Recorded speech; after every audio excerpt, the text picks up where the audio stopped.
So you just filed your LLC. That's awesome. But here's the thing. That's not the finish line when it comes to LLCs. That's just the starting point. And I see this every single week.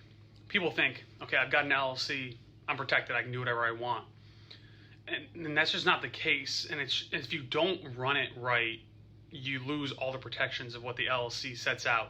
So my first tip is always have a separate bank account. Never mix your money.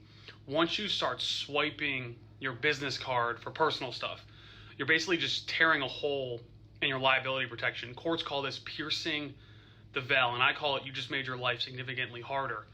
And second, you need to have an operating agreement. Get an operating agreement, write an operating agreement out. Even if it's just you, that becomes the rule book for your LLC, and that's what proves to banks, to the IRS, to investors that you're running a real business and it's not just a side hustle so you can write things off.